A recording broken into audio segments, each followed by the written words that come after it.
Thank you very much. As you can see on your screen, the topic I'm presenting is on the nexus between refugee crisis and Ubuntu concept in the Eastern African region. And on your screen, you can see how I have conceptualized it to show the nexus between the refugee crisis and Ubuntu. You can see the meaning of Ubuntu, which is all about being humane, being hospitable, caring, and such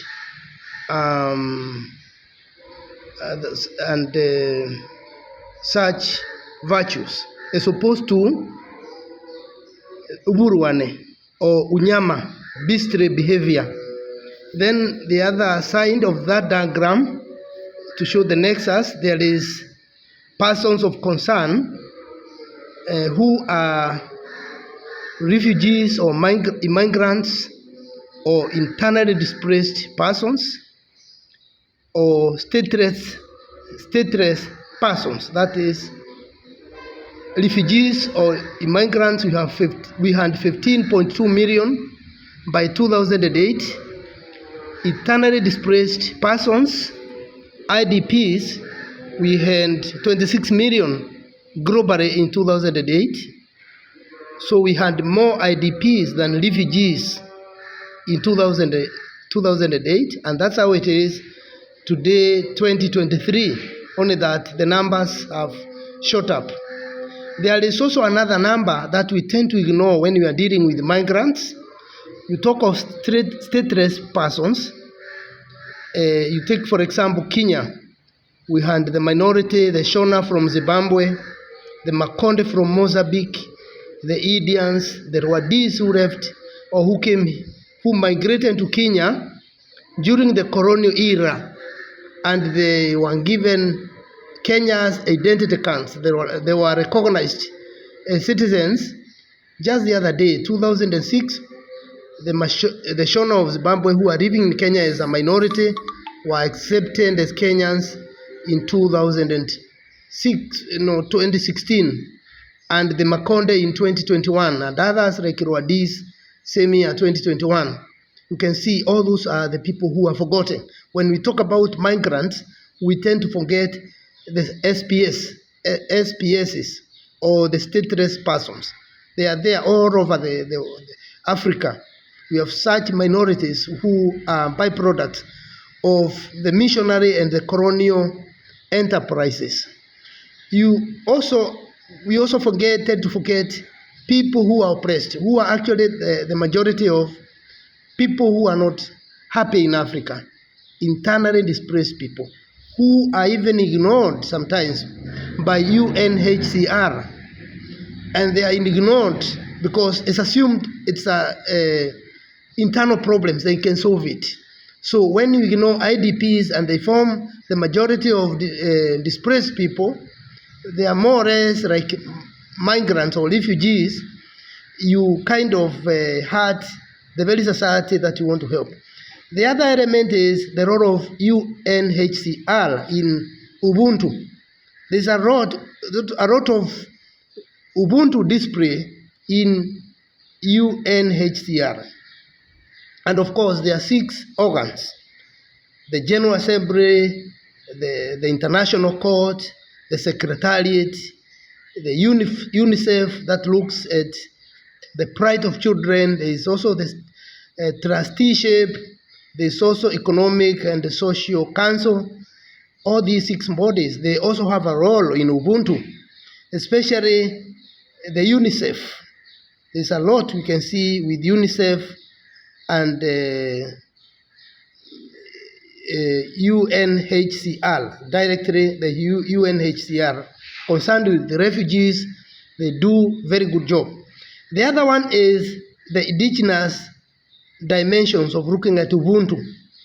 One is the use of Africa's ancestral resources, which is also our kind of premise, our hypothesis, that the migrants or IDPs or stateless persons can be addressed by appealing to African indigenous resources.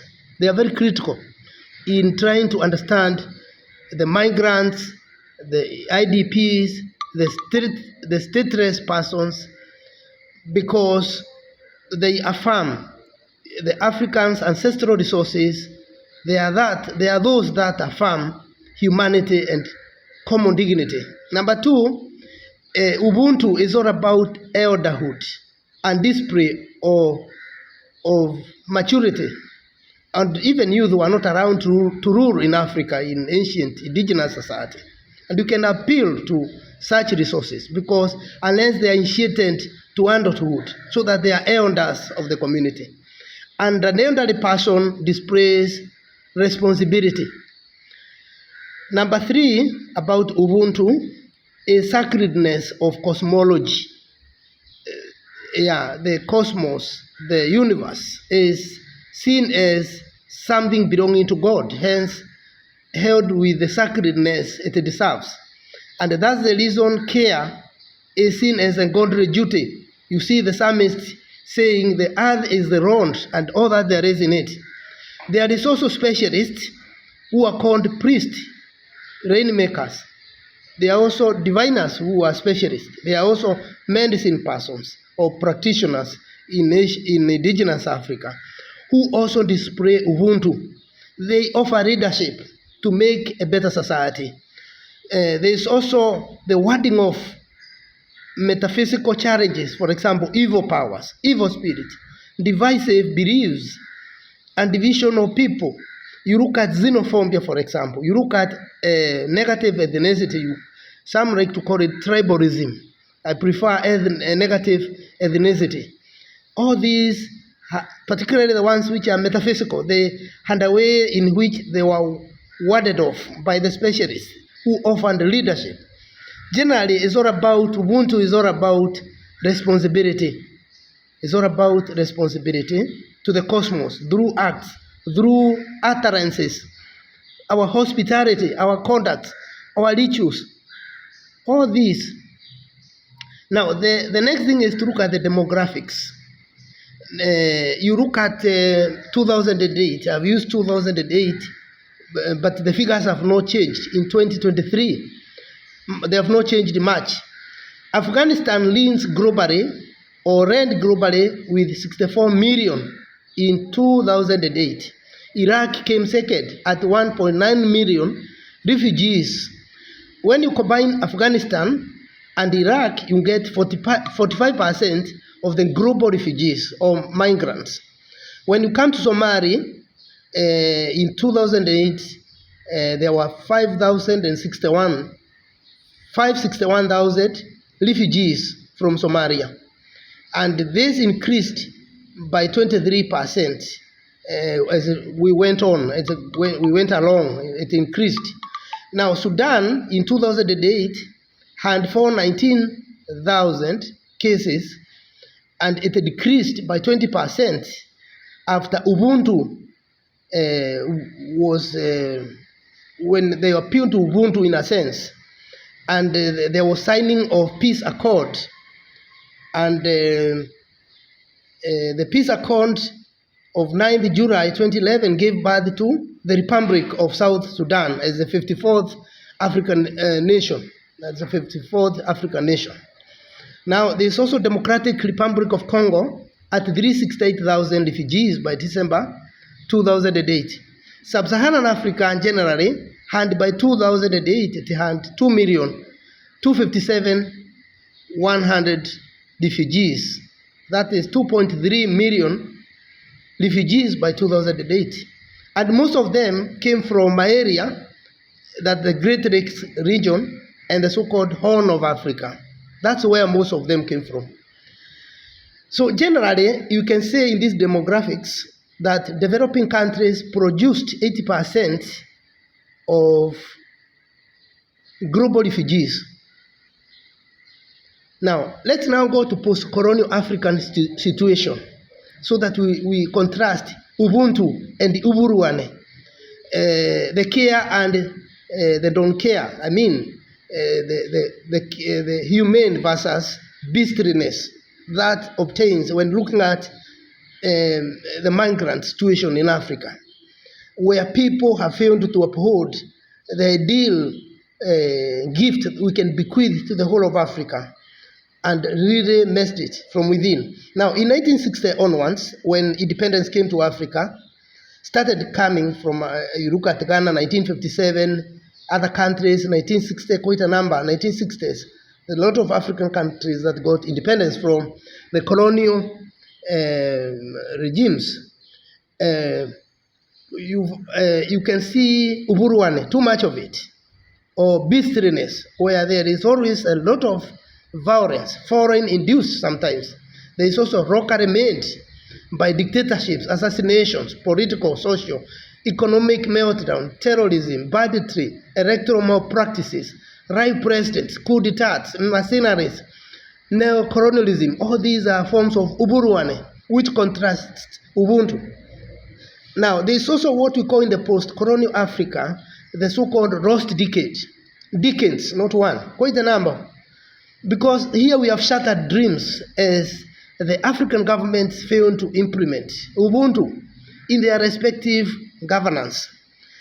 We will never know. We may talk now of identity crisis that brought Ubuntu. As the crisis came in, there are those who are lost in the mix. Where do we belong? European, African. Where do we fit in? So identity crisis brought about by foreign ideological stranglehold, such as capitalism, communism, globalization, stroke Americanization, versus the tenets of African socialism, could be some of the issues that are played out in post-colonial Africa. And these are some of the things we are seeing. Now, going to the Great Lakes region themselves, specifically, Burundi, DRC, Rwanda, Uganda, Tanzania, Zambia, South Sudan now, Kenya, or Kenya, how you pronounce it, Sudan, Central African Republic, CAR, South Sudan, again I've repeated that, and the Republic of Congo. That is the Great Lakes region. Characteristically, there is perennial conflict in this region, and they are intertwined.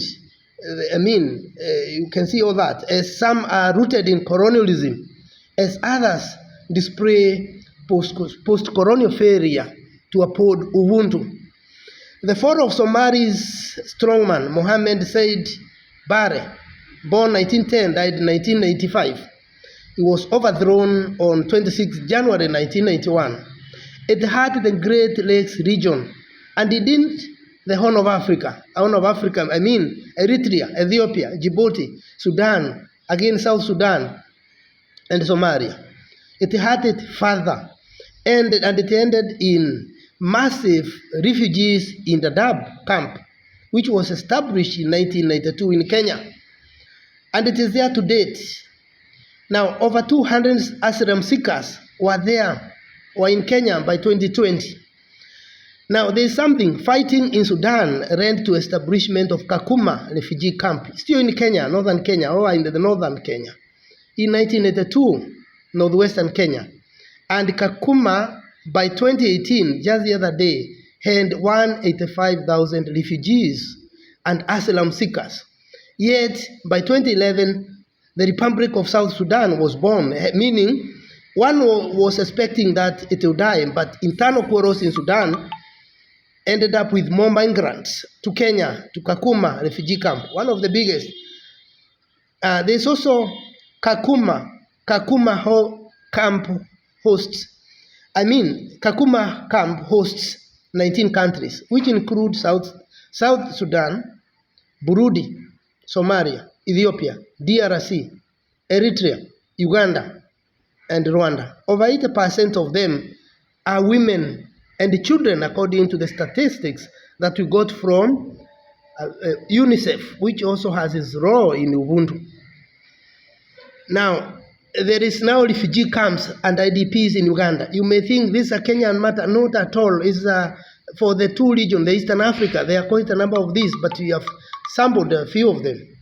Now, in Uganda, we have 11 settlements, which includes Palolinya, Lino, Ruamwanja, Chiangwari, Nikivare, Bidibidi, Invepi, Achori, P, Kampara, Kiriandongo, and Kiakatu. 11 of them of refugee and IDP camps. I combine refugees and IDP in Uganda. 62% of the refugees in Uganda are from South Sudan. 62%. You can hear they got more or less independent from the Arab-dominated Northern Sudan, and then they themselves are not able to apply Ubuntu. It is Uburuane or Unyama.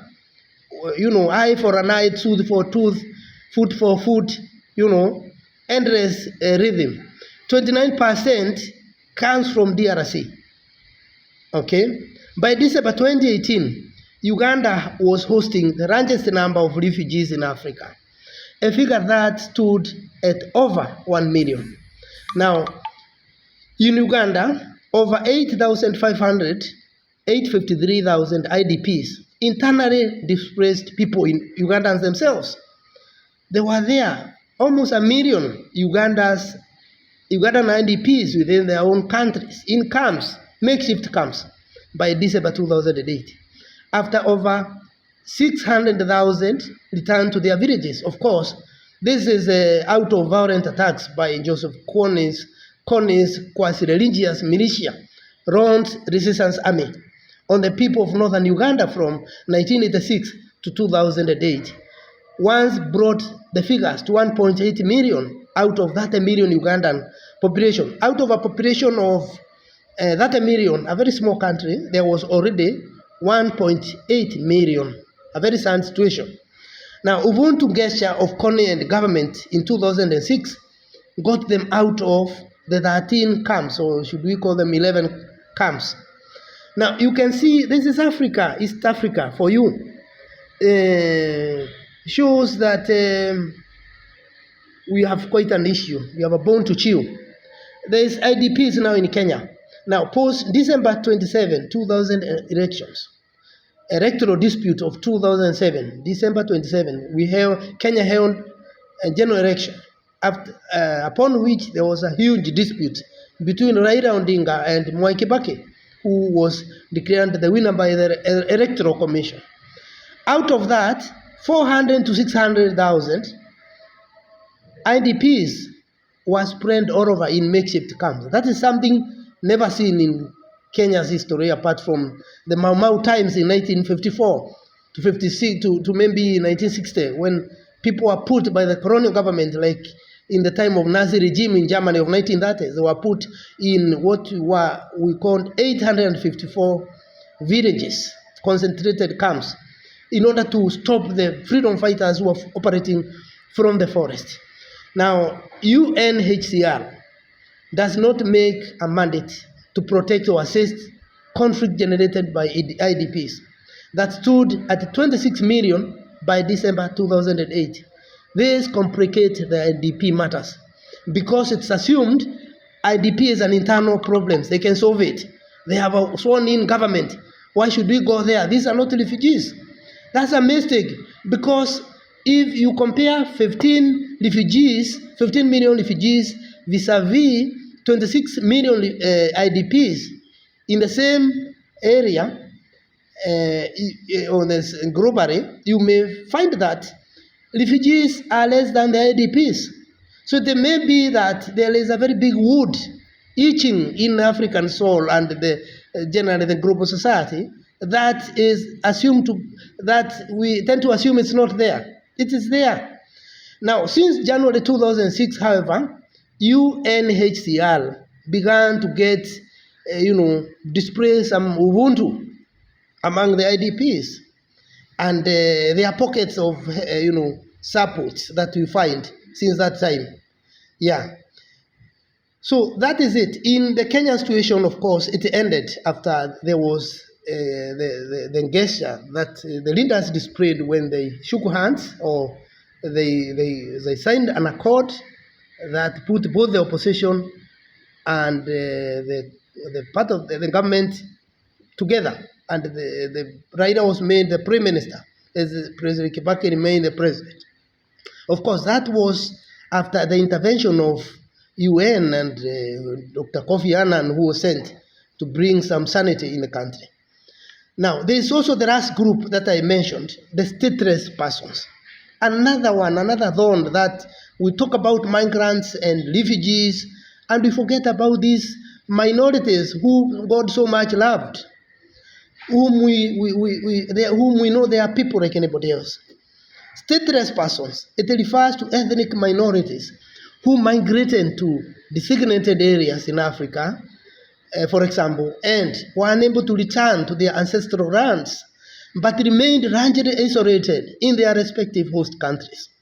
Globally, there are about 10 to 12 million stateless people by 2023, while by 2008, there were about 7 million cases in at least 58 nations, according to the report by UNHCR. Globally, there are lots of undocumented cases of stateless persons, SPSs, which complicate their identity further because really they are not given the citizenship of that country and they don't know how to do. Children are born from stateless people, they don't know where to go. They are trapped. They don't know what to do, what to say, how to act. They don't know. The crisis is further complicated and it gets on, getting on and on. In Kenya, 1496 members of Makonde from Mozambique got Kenya's citizenship in 2021, as I noted earlier. 3,000 more stateless people, many Rwandese and the Shona from Zimbabwe, were confirmed as Kenyan citizens in fulfilling a legal obligation for nations to confer citizenship to such stateless people. That is since 2006. Of course, that crowds to take care of the minorities for all nations on earth. Many people don't follow it up. So the stateless people remain stateless, they remain like vagabonds, they remain like destitute, they lack a place to dream their dreams, they are in such a between and betwixt situation. So an indigenous appeal to African concepts of care and responsibility to a stranger will certainly enrich the UNHCR and UNICEF efforts, especially in the Horn of Africa and the Great Lakes region. Now, conclusion.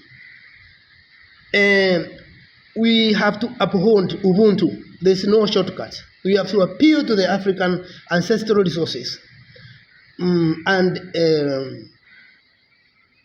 avoid ethno-political incitation, which is a major cause of refugee crisis in Great Lakes and Horn of Africa. And also the IDPs, they are byproducts of ethno-political incitation. There are places where even electoral system is really not democratic enough because even mobilization is a wrong ethnic lines. It's a colonial system that started divide and rule policy in order to contain the majority African populace. But again, after 1960s, the leadership, the crop of leadership that came, were not able to now set the record straight to get the people as one people. Yes, to get them before the post-Berlin of 1884-85 and get people as one monolithic community. Now, again, number two, we need to avoid wrong prioritizing and lopsided planning that impoverishes people. You can see a country having so many embassies all over abroad, which don't pay, they just deflate and impoverish their own home countries. When you take people abroad in those embassies, why not open one to serve a certain region, a very big region with so many countries? Because your finances cannot allow. Now, when people are pushed by poverty, they tend to agitate, and when they agitate, there's a tendency for the African government to fight so hard, like they are fighting terrorists or criminals, yet these are their citizens providing legitimate forms of protest to fix things in their own countries. And so these IDPs and refugees, or you call them migrants, They will continue as long as we have mismanagement of our resources. Or somebody want to bite more. You want to bite DRC in gold. Your country doesn't have gold. You want to get there. And you want to eat the bones of DRC. Yet you are not a Congolese yourself. All these will continue creating these things. It can be stopped by people getting alert. Now, all societies, social, religious, all societies must swing into action and address the natural causes of migrants, IDPs, statelessness, of course, like the missionaries and colonialists. They brought, for example, Makonde and Shona to Kenya, some as fellow preachers or something if you are missionary. But they did not show them the way to get back or to ensure that they are registered as members of that country. So they brought forth children who remained, caged in a sense that they were trapped somewhere. So the natural causes are like drought, as in the Sahel zone, famine, France, as in the Victoria Lake Basin, where there is a lot of flooding, and even earthquakes. We must have swing into action and address some, even if it's evacuation. And social disturbances, so Ubuntu has to come back.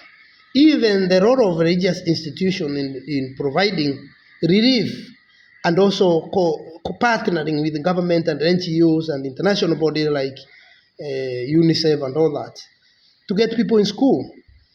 And even social disturbance, all can be agents of reconciliation. That's what we are saying. All of us, local, international, global community, we can all be agents of reconciliation. And there's also need for funding and training of more people on national and international conflicts. We saw it in the COVID era. When COVID came, it burst like Spanish flu of 1918. There was panic because we are not prepared for it. There was no training among these bodies to prepare for disasters, to prepare for natural causes of such misfortunes and issues that may force people to migrate.